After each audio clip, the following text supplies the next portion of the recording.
Hello, everyone. Thank you all for coming. My name is Jennifer Remenchik, and I am a member of the exhibitions team here at Brand, and creator and moderator of Art Talks at Brand, an initiative in which contemporary artists from the Glendale and greater Los Angeles area are invited to discuss their work and the issues that surround it, followed by a discussion with myself and a public Q&A.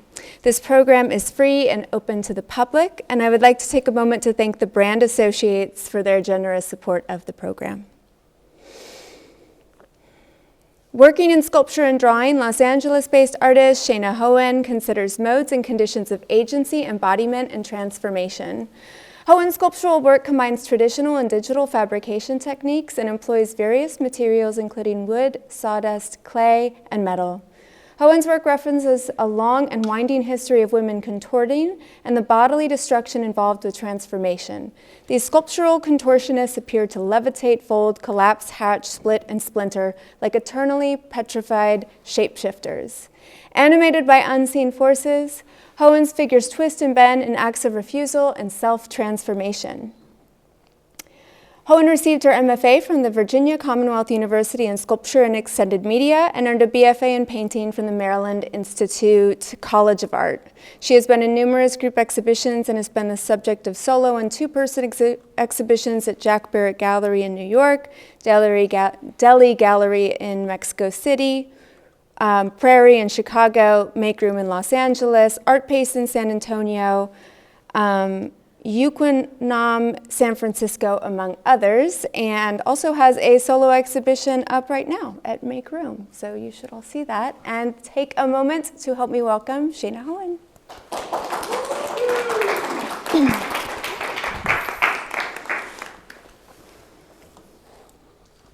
Sorry, I gotta get my tea situated. Okay, is this a good volume? Can y'all hear me?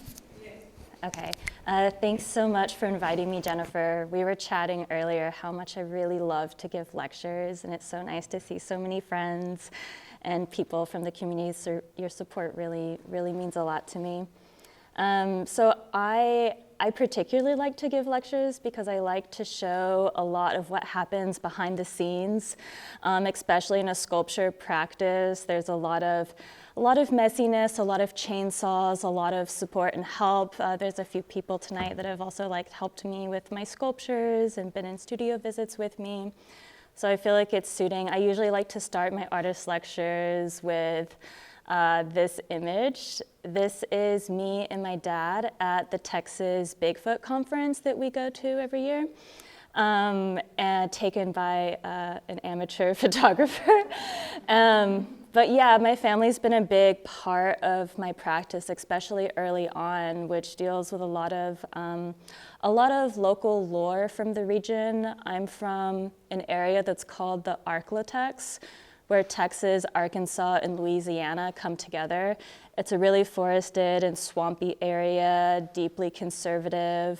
It's an area where our local Bigfoot monster exists very comfortably amongst other cults and angel sightings. And there's a lot of people from Ancient Aliens who come to these conferences, and so that's why my dad likes to join me.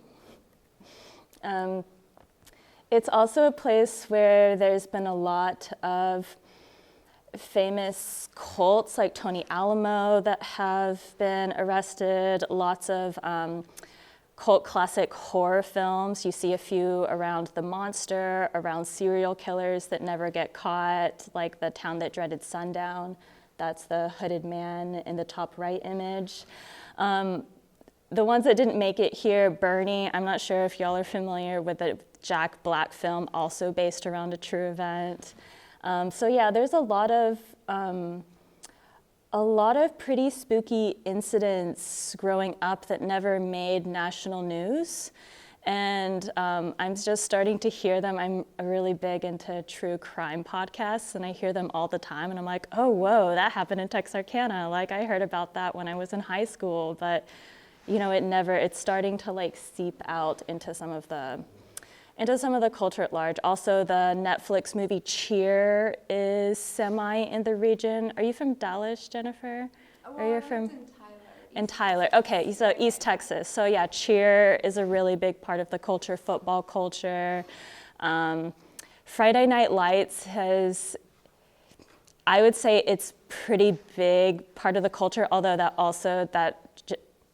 I guess takes place in West Texas, but it's very much, I feel like the prayer circles, like it emulates East Texas a lot.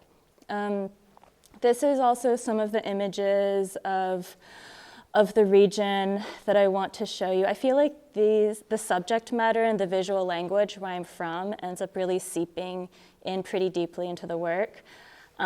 This figure I call Treesus. He was a big part of my childhood. I grew up pretty religious, but I struggled a lot with a lot of the conservative messages around gender and sexuality, and I really loved this iconic Mothman that actually I would go and pray to and have conversations with, because I didn't really feel quite comfortable with the image of Jesus. And it's funny, as my art practice becomes more and more personal, I think about this figure a lot, and how much I think these early kind of strange, almost folk art ends up coming into the things that I want to make. This is our local gas station / museum / pizza parlor. So I've worked in a lot of different mediums. This is one of the kind of performances films that I made in 2016 where I was transitioning into sculpture. So a lot of my filmic work obviously still had very much to do with sets and building. The car is that's my mom's old Cadillac Eldorado, and I built this siren on top of it, this wooden figure, and I really wanted to bring this siren and this Sasquatch-like figure, two figures that I feel were born of a similar male explorer fantasy, and have them come together in some sort of, I guess camaraderie or meeting. And so I made a video work or performance where I would go around these creeks where the Boggy Creek monster was living and trying to find it. I'm also wearing the same jacket, I realize. So after I made this video, I actually took a few years off from making work. This was also around the time of the pandemic. I was working in tech, couldn't really find shows or opportunities or work in the arts, frankly, and I think it was one of the best things I ever did for my practice was actually take a break. And I think when I didn't see myself ever re-entering the art world, it actually provided some sort of relief to me or peace that I could start just making stuff really cheaply without having to, I guess justify it to myself. And I started making these disembodied braids, and I didn't know what it meant to me at the time. I just wanted to make them. I hadn't done any sort of wood carving before, and I was just making them out of scraps and whittling. And these were some of the first ones that I made. The bottom braids I made with a CNC router, and then the top ones were carved by hand. About 90+% of my work is carved by hand, but I do like to combine some of these digital fabrication techniques. I love working with machines, and it's something that I don't think is really necessary for the understanding of the work, but it's just, it's kind of a means to an end, and I like to talk about the process and how I go through things. But yeah, as I was making these, I feel like I was working with these wooden braids for a year before I kind of made the connection of what they were really, what they meant to me. And at the time, this was, I think, late pandemic, and I don't know if any of y'all saw the documentary Keep Sweet, Pray, and Obey, about the fundamentalist group Warren Jeff's Church of Latter-day Saints. And this was the movie poster. And although like that's not the culture I came from, it made a lot of sense of this disembodied, traditionally feminine object that just in the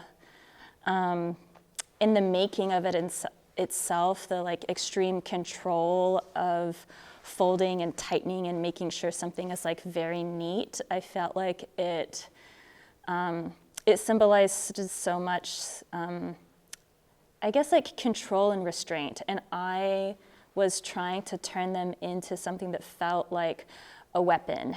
And I remember Sindel was my favorite Mortal Kombat character growing up. And I loved that she was able to like, in the moment when the figure is like waddling and they're like, finish him, she is able to use her hair in this like whipping motion and turns them into this giant cocoon and spins them in a web. And that's kind of how I've been making a lot of my works too.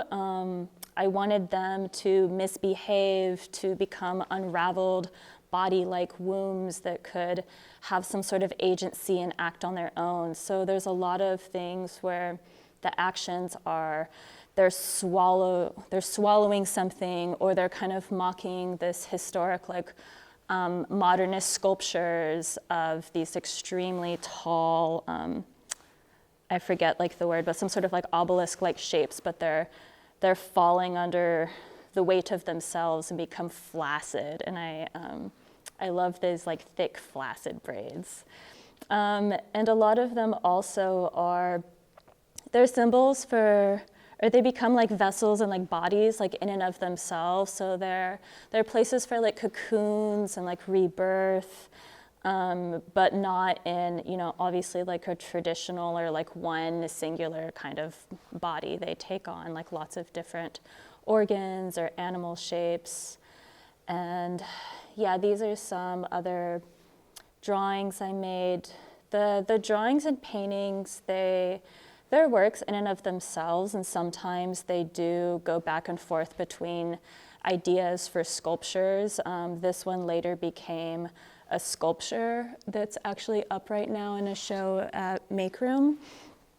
But yeah, the hair, I like that in some of these works, I like symmetry and how similar shapes can take on different meanings due to like where they're placed. And so I like that this hair almost looks like it becomes these hourglasses or is impaling this person. But yeah, I'm thinking about them as something exiting the body in terms of some sort of like illness or a seance. These are other images of these braids just becoming larger vessels, like spilling open with other sorts of braids that kind of emulate intestines or umbilical cords. This is how they're shown. And at the same time, shortly after the braids started, I started to incorporate some of the plant life where I'm from. So there's a lot of logs and swamp-like flowers, leaves. This is an arrowhead that's found by lakes. These are reeds. I call this is part of an ongoing series I just call breast brackets. And a lot of times the holes or this strange flag-like appendage is pretty important at the bottom. I like that they can take on these flagpoles that these plants kind of act like strap-ons sometimes, and sometimes I also show them without any plants in them. They're just this hole that can hold something really heavy. And they also are in corners or roughly act like architectural elements. I also use a lot of mushrooms. I like that they reference some sort of like growth on top of decay. This is how I make them. So I have a small 3D printer where I model a lot of these brackets or forms. I like to make my own hardware. And then I do casts of my friends' breasts and put them put them together. It's a really DIY process. And I like that in the end result, even if something is digitally fabricated, it still has not a very like smooth look. It's still very touched, it's uneven. So this was an exhibition where I had only breast brackets surrounding the wall and this levitating cheerleader. This is an image, a close-up image of her. So in the background of my practice, I think a lot about the gesture that the figures I use are performing. Here's her little shoes. And I started making some of these gestures this was the first time, I guess in 2016, I started showing them as a collection. So I liked them as a way that it could exist alongside of my practice to help, I guess to help explain some of the research behind it or what these gestures mean to me. This one, you see a collection of a lot of different arched backs. You have the famous, can you see the mouse? Oh, cool. You have the famous Times Square photograph where the woman is caught off guard and is leaning very, deeply and uncomfortably behind her. You have some of the hysteria studies. You have exorcists. I think I have a close-up view of some of these images in there. So it was really interesting as I started to collect these various gestures that were mostly associated with women performing and performing these really specific gestures of possession that were very much attached to erotic images, even if The Exorcist, I think a lot of these images in horror films are still extremely erotic with these young prepubescent girls. This is another page I have roughly of women floating and levitating. The levitating ones I think are particularly interesting too. I started to track a lot of women floating on vehicles of industrial progress. So you have these early ship figureheads, you have the image of Columbia, a lot of these hood ornaments on early American automobiles. And so it was really interesting to me that this sexualized female body was used as propaganda to promote European conquest and Western imperialism, and that also was tied into the eroticization of madness. Here are some of the other images. I love teen drama, and so a lot of and horror films, a lot of the images I pull from are things really just I see that I like and that I watch. So you have The Craft, The Exorcist.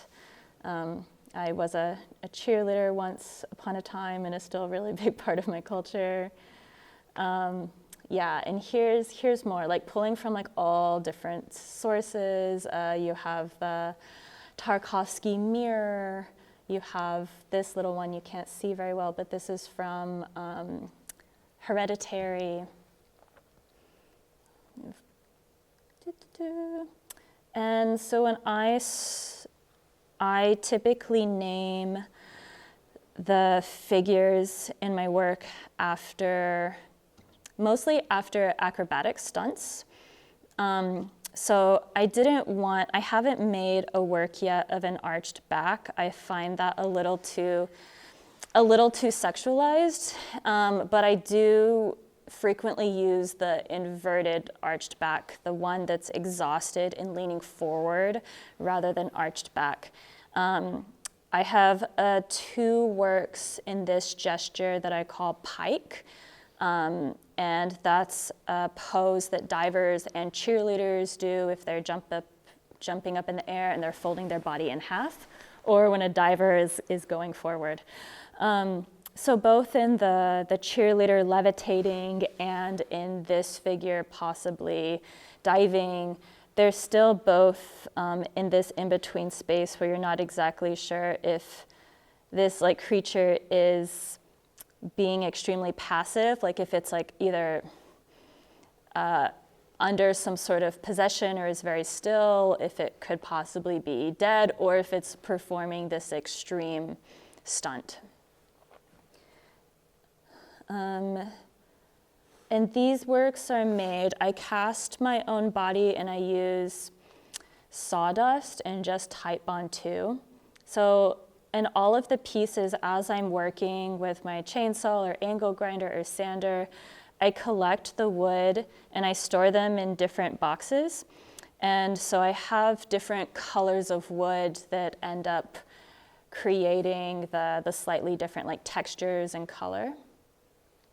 And the foil, I leave a lot of the processes from casting behind. It's a pretty crude process, and so I leave a lot of the aluminum foil, which is just to help some of the molds come together, because they're not made in a really high, they're not a great high quality mold, but I like leaving these these shards and these pieces of wood peeking out. I like that they're not perfect and they're impossible bodies.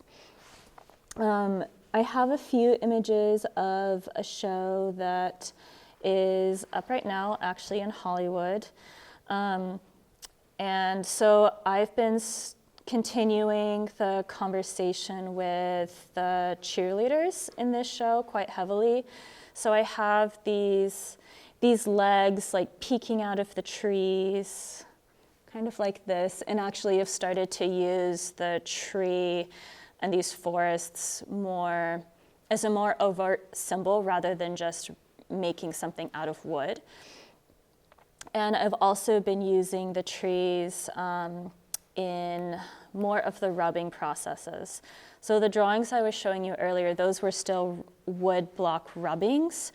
And so I'm still using the same techniques. They're heavily collaged and they're taken from local fallen trees. And so yeah, there's something kind of like interesting too about, even though I'm in a new landscape in LA, I'm still very much like inspired by the landscape that I'm from, but there's still a lot of like the local kind of like devastation and flora that go into the work in a pretty immediate kind of way. This is another one that's heavily involved some of the rubbing, where I'm starting to introduce some of the paint on top of it. And I really liked working with these really ominous, like large holes in these trees that are, and similar to the braids, have like started acting like bodies or vessels.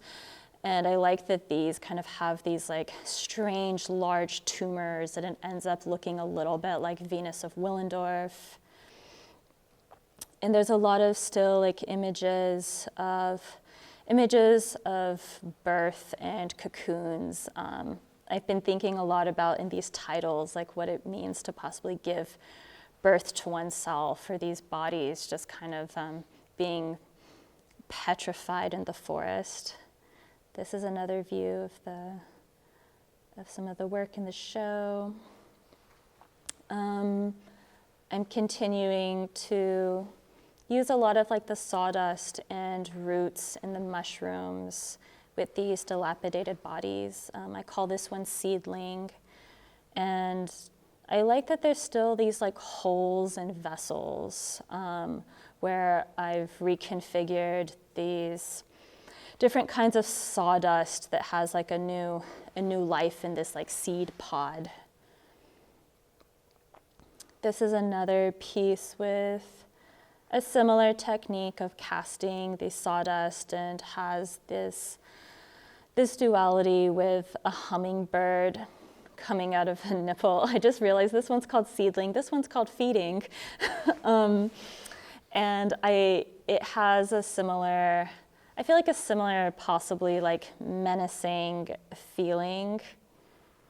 And in the show, I also have these, I've returned a little bit to some of the braids peeking out of these logs and acting a little bit like parasites or tentacles or sprouts of something like possibly growing or peeking out of these logs. And I think this might be one of my last images. This is one in my current show right now. This cheerleader that's installed at about 6 feet high, and it acts kind of like a gargoyle since it's not at eye level, and there's something like a little bit strange. You could, in theory, like peer up her skirt in the way that the first cheerleader happened to. So there's like a small kind of like Balthus element to it. But yeah, I like that like a lot of these figures, there's something that's like a little bit taunting about them. They're not, even if it's in a pose that could be somewhat passive, like an object that's like placed on a wall, I do like thinking about these different sorts of like positions as possible positions of like agency or something like mimicry in nature that you could like misread something that's happening, and that's some sort of like survival like mechanism. I think about these a lot as creatures.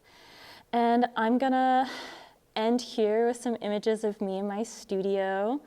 The left is me in coffin pose, and the right, I have cheerleader hands. And this gives you a little bit of idea of the scale of some of the works too.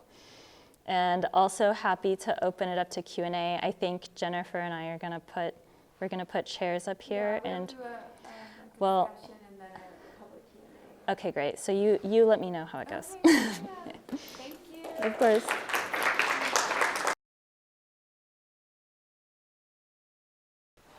We're very transparent about our tech and our changes here. Well, thank you for your presentation, and thank you for saying yes to doing a talk. One of the things that I was thinking about as you were talking, and we do come from a very similar location. I'm in East Texas, which has a lot of similarities with where you're from. It's like, I kind of call it the land of meth and Jesus, and like throw in a little bit of like PS football, but that's like kind of sums it up. Mm-hmm. It's funny, I feel like it's kind of terrifying to most people in California, but there is a kind of unbridled crazy to it that sometimes I actually weirdly miss a little bit, even though I didn't fit in there. I don't know if you like identify with that at all. I actually have been embracing a little bit of the outlaw culture. Yeah. that I'm from. It's like extreme, like kind of individualist, like just sort of like, I don't know how to call it. It's kind of crazy, but it's I like it. It's kind of crazy, and it's like there's like this similar vibe of like at least like a lot of the family where I'm from, they don't really like trust the government, so they take things into their own hands. And I actually found out like semi-recently that I was related to Bonnie Parker from Bonnie and Clyde. Oh, wow. And I really, it was a family secret from my grandmother because she was such this like God-fearing woman. Right. And I'm like, that makes so much sense. So yeah, there's some parts about it that, I have a really deep empathy for the people that live there, even though I don't like fully identify with it anymore. When I left Texas, I worked really hard to get rid of my accent, and it's something now I wish that I actually still had or could access. But do you still say y'all? Yeah, I love y'all. And yeah, I say y'all. I love y'all. Yeah. But yeah, I think that there's something, it's like when you want to participate in like a global art scene or live in even a big city or be in academia, you can't really have a thick No, Southern people assume you're accent. dumb. I mean, truly, they do. Like, it's just kind of the thing. Or Yeah. like assume, a lot of your like political ideologies. Yeah, there's a lot of assumptions. And in other cities, people have actually tried to like fight me when they realize I'm from Texas. But Yeah. when I'm back home, they don't think I'm from there anymore. Right. Well, that leads into my first kind of question with how your work has grown over time, because it's obviously very influenced by where you're from. But as you live in other places, your worldview expands. So how does living in places like, I know you lived in Mexico for a while, now you live in Los Angeles, like how does that change or affect the work? How does that play into your kind of like place of origin, but also it's not the place you are forever, Yeah, I mean, I think movies play a huge part in my work. As far as place, I think that, Mexico, I moved to Mexico when I was 22, and it was pretty interesting. I was there for a year and a half, and I was specifically looking at home altars. And I feel like that has played a really small part in how I think about objects in terms of thinking about cultural survival strategies or like a power and like a misrecognition. I was looking at a lot of these different objects of like how people decided what was sacred, and of course like it's an extremely like Catholic culture, but a lot of home altars, they're still saving a lot of like remnants from like pagan cultures and also like family mementos. And I mean, the cult of the Virgin is huge. There's a lot of like takes, that are very local on a very big religion, which is Catholicism, So it was like interesting to see like the transformation of stand-ins, like a Barbie doll would be like, this is Jesus. That's great. And there's also just like a lot of different saints that like had different names, and they had to hide what they were and take on different names, and then that was filtered through like American consumerism. So I saw a bunch of like naked hairless Barbie dolls with Coca-Cola bottles and like in Easter bunnies, but it's like, oh, like what does that mean within like this context, and what are you preserving, and how are you, like what like strategies are you using to try to make this like really like painful thing of like undergoing this like cultural conquest? Like how do you have that like survive and make like a really painful thing livable? And so I've been thinking a lot about how different sorts of iterations of either like a gesture or an object, like what is the, I guess like the original meaning and what's like passed down from time to time. And so I think in some ways like that, like looking at those objects and how like stories and objects change over time have been like pretty monumental.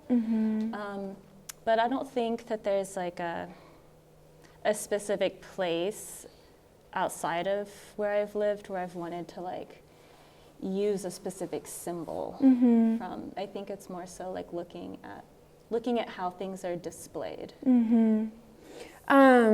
Another sort of through line in your work I see is an interest in like, depending on how you would call it, but it's almost like the feminine divine or like mysticism coded in a more kind of feminine way, especially in comparison to or in response to like a very patriarchally centered religious order. Like it's the sort of like feminine voodoo, like pagan, Wicca, like all these types of things. Even the craft, it's like teenage girls, right? So it's kind of culturally often coded as like you have this sort of orderly patriarchal kind of like religious type sculpture, and then this is like this sort of alt thing that's often also very coded as evil within the if you're talking about a Baptist church, they're going to code that as like evil, right? So I was wondering, especially in Bible Belt Christianity. So do you see do you see a rebelliousness or a resistance to that as part of your work?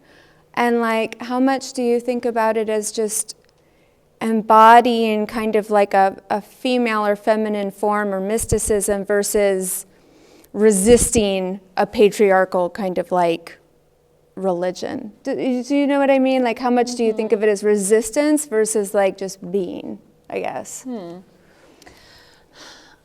I haven't thought about that before, but I guess I do think a lot about some of the more like life-size sculptures as an icon, and I think about them a lot in terms of how a lot of like crucifixes or other sorts of like religious iconography is displayed. So the cheerleader that's like kind of high up, like I am thinking about that in terms of like how a crucifix like would be displayed. Or even like Pieta with some of like the ark, like there's that ark with Jesus's body and Mary that's like a very sort of like curvaceous kind of ark. Yeah. So I guess this might be like too soon, but I think that I'm probably thinking about it as a resistance. I mean, it can be both, wish it too. Could just be, but I don't. I feel like for the ones that definitely reference religious iconography, it's a resistance. I think that there's a few others, like if it has like the extreme symmetry, that's like, I feel like obviously it's like pointing to a Catholic church or some like monotheistic religion. But yeah, the other ones I think are just being the ones, especially with like the braid, like the cocoons. I think the cocoons are like reimagining a different sort of way of being. But yeah, it's funny how like the kind of like conservative Protestants, which is like very, like not iconography. You're not supposed to do icons, but they find their own way to kind of do like iconography with like treasus or something. You know what I mean? Like you find little ways to fit things in that people just kind of want to fit in. Yeah, and then even I went to one of these like mega churches growing up, and there wasn't like images of Jesus per se, but there'd still be like the huge image like of the cross. Yeah. So there still was some sort of like iconography. The image of like the white man preacher that is like displayed really big, like all the of the huge photos. Projections. Yeah, depending on your level of familiarity with these types of mega churches, but they're a pretty interesting visual phenomenon, both in what they show and what they don't show. They're also, I don't know about the one that you went to, but some of them are like rock concerts too. Yeah, you know what I mean? Like too. really like, wow, this is like high production level. It's really high production. Yeah. Like the Joel Osteen kind of. Totally. I also wanted to talk about sexuality with your work, because the sexuality in your work, like it really depends on the individual piece. Like some of them feel, they feel very personal. Like they feel very much about your own intentions and desires. Sometimes they feel put upon a little bit, almost kind of like, in a way, like a braid is like a way of controlling, but it's also like a fun pastime between like two women in which they get to talk and be. So it's a weird sort of balance. Yeah, between like what is put upon you, but like the pleasure that you find for yourself in it. Which also goes into play with sexuality. So I was kind of curious about when you're thinking about like the sexual over or undertones of a piece, do you think about a potential viewer superficializing the sexuality. I mean, sometimes I wonder about this, where it's like, oh, if this is going to read too sexual, it's like done, like that's it, it's over. You know, it's one-liner, and there's like there's certain people that will look further into it, but you lose a lot of people right there because they're just going to flatline it into kind of an objectification sort of narrative, or like either thinking about objectification critically or non-critically, but that's where it's going to stop. Like, so I was wondering how much you think about that when you think about the putting sexual tension in a work. I put a lot of sexual tension in my work, or at least I try to. I feel like in the end, like, because I'm using these like elongated feminine forms, whether it be like plants or braids, that I think in my mind I view them as a lot more sexual than what other people view them. When I actually like talk about them in a sexual way, I find that a lot of people get really uncomfortable and they don't want to go there or think about the work like that at all. And I find that kind of interesting. So I actually haven't had the conversation like with myself, like, am I going too far? But it makes making the work kind of fun for me, because I mean, some of the writing I do and like the work that I do, I think that I like that it has like a feminine and a queer agenda. And I think that that's important, especially with it being like embedded in the rural South.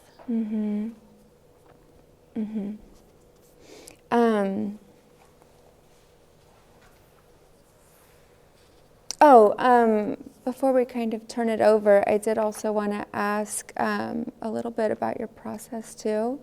So you, specifically like one of the pieces called Seedling, right? So like with some of your work, I can kind of see how you're envisioning it. It's like maybe like the branches with like a braid or something. It's like, oh, I can kind of see how that's put together, but something like Seedling feels very visually complex and structurally complex.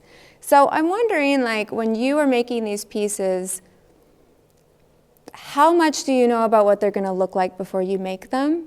Do you respond to what you do and then make more, add more, do some, or is it just like a variety of all those things? I mostly know what they're gonna be, but I'm an extremely prolific sketcher. Like, I can't start something unless I have a plan, and I think that I have it all figured out on paper. And a lot of these things end up, which is why I really like working in like 2D so much. So I have to trick myself into thinking I have it figured out before I start. But then there's always this point where you're maybe like 80 or 90% done with what you envisioned, and then I give myself the ability to change it. And sometimes, but there's only been really a few that really went through some sort of change, but mostly I feel like that's the point where you add maybe a little too much and then you really take it away and try to limit it. That piece, I actually knew what it was gonna be before, but it did come up, some of the pieces come into being like a collage, and that's kind of how this one came a little bit. Like, I knew I wanted to have this almost ballerina like arms going over this pod, but I didn't know that I would have like the small elements you don't know. Like, I didn't know that the mushrooms, like, you know, I was specifically thinking about the mushrooms. But like the larger shape, Okay. Okay. There was like also another piece you showed that had like a little detail of some like wing on the left side if you're facing it. That was really beautiful too. It kind of had that mushroom feel of like, like another curve or something. Yeah. So I like when things kind of fit together. Yeah, it's satisfying. I think with that, we'll turn it over to some questions from you all. I know you brought them. I know you've been taking notes. You're about to ask the most brilliant question that has ever been asked. No pressure. Sorry. That was mean. No, but ask a question. You can ask anything. Yeah. Can you talk about the head, the multiple heads on the wall, like right behind you? That sculpture with like all the heads coming out of each other. Wait, which one is The one okay, I know which one you're talking about. Yeah, I didn't include it in my lecture, but it's basically, it's someone leaning over with a bunch of, I guess, ponytails, and they're kind of, the heads turn into something that kind of looks on the wall like an insect. And so that the hair that's parted, it goes down. And yeah, a lot of the works, they're slowly starting to hybridize also with other sorts of insects. I think a lot about like natural and nature forms. I was mentioning like mimicry earlier. I think about mutations a lot. And so with this one, I was thinking about these hair parts that kind of can open up into some sort of weird elongated bodily orifice hole, and also something with the ponytails becoming these kind of weird insect-like legs and some wild mutation. It was shown with a lot of work that had like the mushrooms and the sawdust. But yeah, that's how that one came to be. Can you elaborate a little bit about the kind of like, I feel that your work sort of is that intersection between like magic, sexual magic, the feminine, sort of like the idea, like when I look at your work, I see Kiki Smith. Love Kiki Smith. I see, Anna Mendieta, I see these feminine voices that are dealing with myth and magic and sexuality, and can you kind of elaborate that on? Yeah, I think that this probably like really started when maybe a little bit with the braids, when I started to embrace sexuality in the work. I think before that I was thinking that it was like, oh, if I'm gonna be a quote unquote like good feminist, I can't have like any sort of sexuality in the work, especially if it's going to relate to a female body. And that's something that I'm actually like really cognizant and kind of really intentional in how I do depict the bodies and like what gestures they're doing. And in terms of the magic, I think that it really is about this obsession I have with a lot of these images of like what it means for all of these women bodies to be in this state that it's kind of this in-between like unstable state of like floating or falling or flipping or being carried. Like there's something like that I'm interested in, and a lot of these gestures that I see, it is something that's under possession, but I do like thinking, at least in my head, like twisting it to thinking that it's something that they're kind of like doing to themselves or doing it to camouflage. And, but yeah, I think like when I'm making work,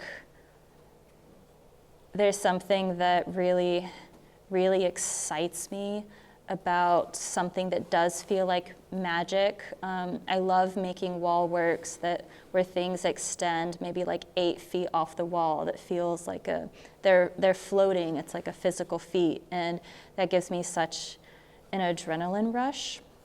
And I do, it does feel to me like I feel like I know like a work is like good when there is something that does kind of feel like magic, and a lot of it does have to do with, I guess, like physics in a lot of the ways I like to construct these forms that seem like they shouldn't really be completely stable, but they definitely are very stable. But yeah, I think that a lot of it is coming from like this feeling I get when I watch these other sorts of, when I collect and see the mass of these images like all together like makes me want to, I guess, figure out what that means and like emulate it and change it. Does that answer your question? I feel like I'm...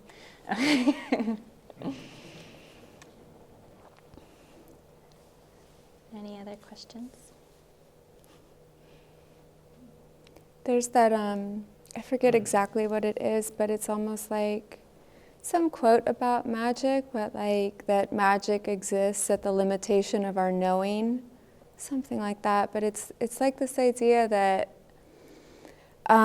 magic may not be magic per se, but it's outside of what we have the ability to perceive. Right, so like it's like that something might be happening because of a structure that's actually very kind of like traceable and logical, but we just don't know it. Mm-hmm. You know, I've always found that kind of interesting. Like it's almost like magic.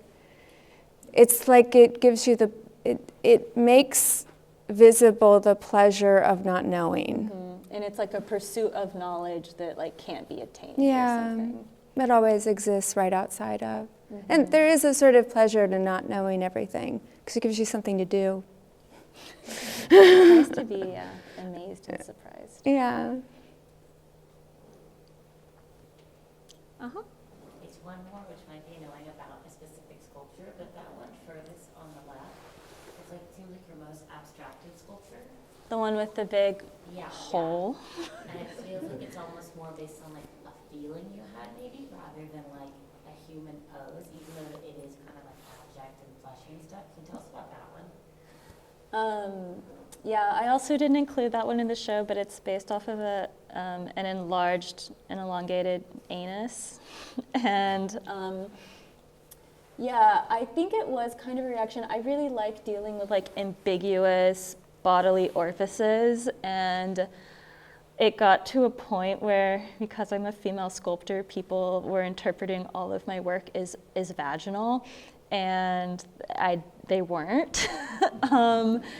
And yeah, that one has an extremely long narwhal, like bronze horn coming out of it, like almost like a kind of spear or knife that goes out maybe like 6 feet from the wall. But yeah, that one, I think in a lot of the work that has this extreme like horizontality, I'm thinking a lot about multi-directionality of something that's like potentially thrusting out to the viewer in this really confrontational way, but also something, it's like a hole, it's sucking, it's inviting, something could be going in. And that's in a lot of the forms, whether it be like that really small kind of like hummingbird, if it's feeding, something's coming out, but it's also biting and attacking, but it's also jutting out towards the viewer. Like I like something that it's the pose or the action is, it's like frozen in time, but you're not exactly sure the direction of something. And I like that confusion. I think there was another question. Yeah? Yeah, totally. You talked about you said that you felt like there was a lot of sexual tension in your work. Could you talk about like how you consider something being confrontational, or if it's intentional to be provocative or cause like a strong reaction with that sexual tension, how you're thinking about that in the studio, how that's inspiring the work that you're making, what role maybe that sexual tension, that intensity put onto the viewer, how that's considered in the working. I don't think any of the like sexual tension I put into the work has been that I mean, I don't know. To me, that's not the provocative part. When I think about extreme confrontation in the works, it's usually a lot of the things that are coming straight at you in space. A lot of them end with a kind of sharp but not too sharp object. And I think with the expectation of something hanging on a wall, there's something that people perceive as like, oh, this is like a safer work, or something like maybe more quote unquote like commercial. And I like that it's something that is still really demanding space in a way that could elicit like maybe real physical danger also. The only time I've had like some like major pushback on my work is when I use things that are kind of gross, which I guess could feed into some sort of sexual nature, but when I reference insects, anything that might be like a beetle or a cockroach or the piece with like vomit, it's like that's usually, or if I'm doing something that has like, oh, you're not staying in your lane, you're using too many like different like visual styles, like there's something that's,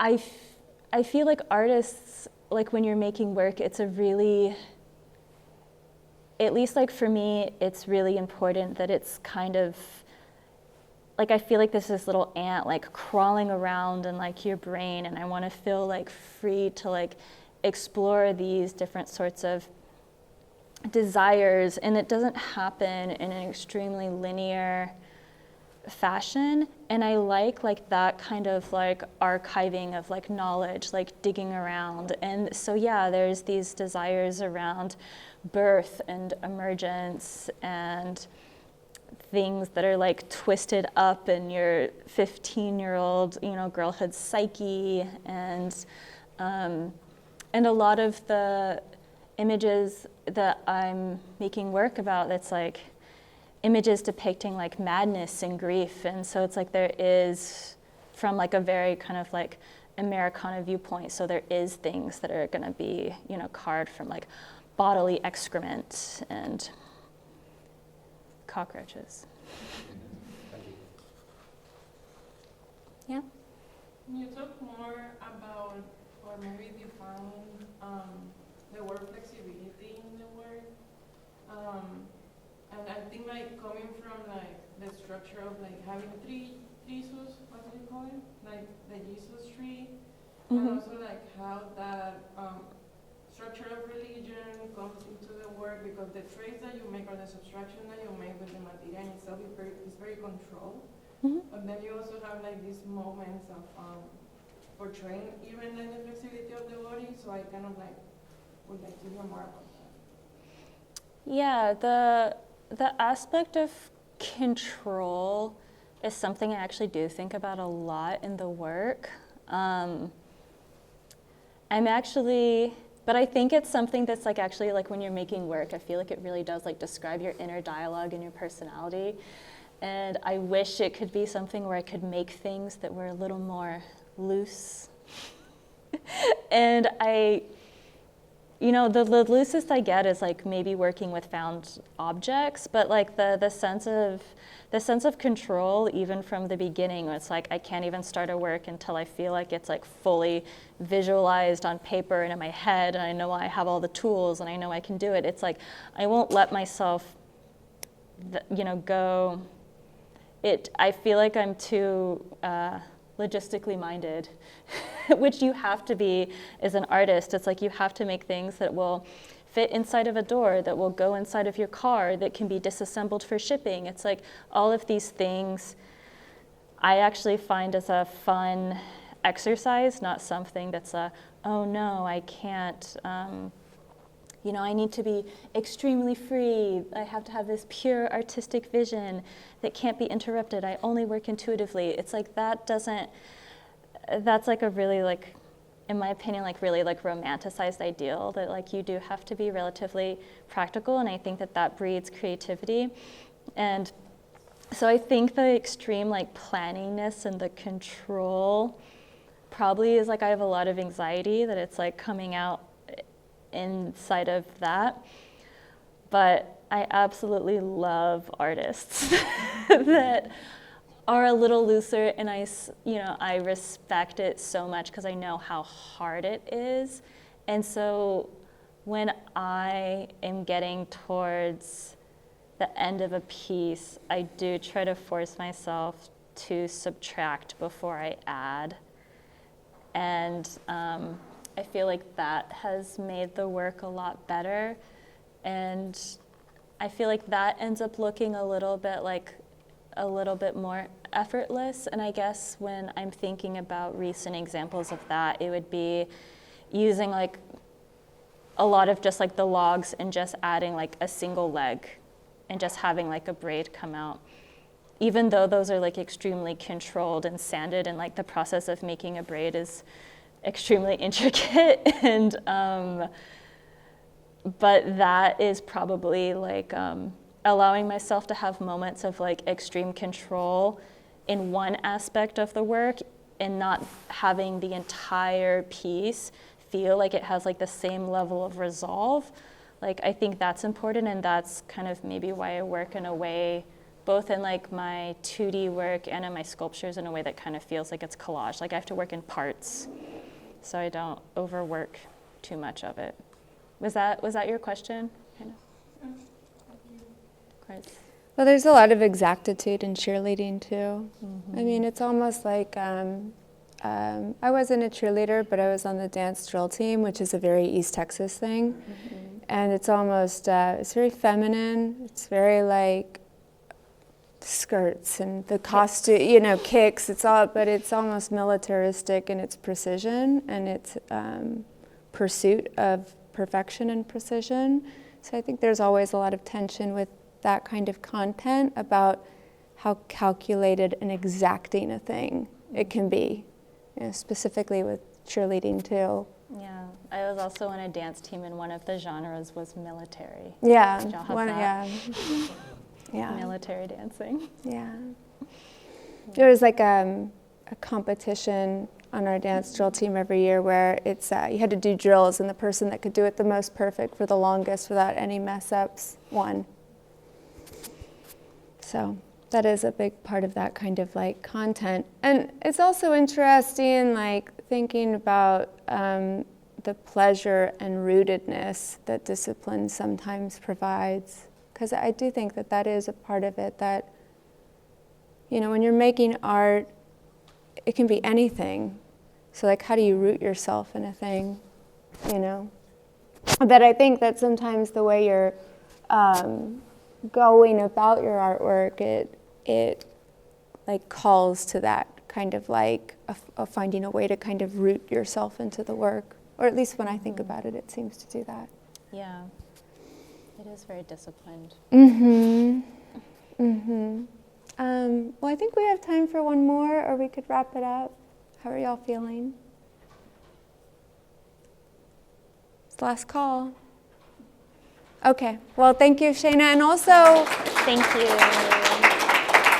Also, everyone go see her exhibition at Make Room. When is it up through? Early April. Early April. So go check it out. It's definitely worth going to. And thank you again. Thank you. Yay!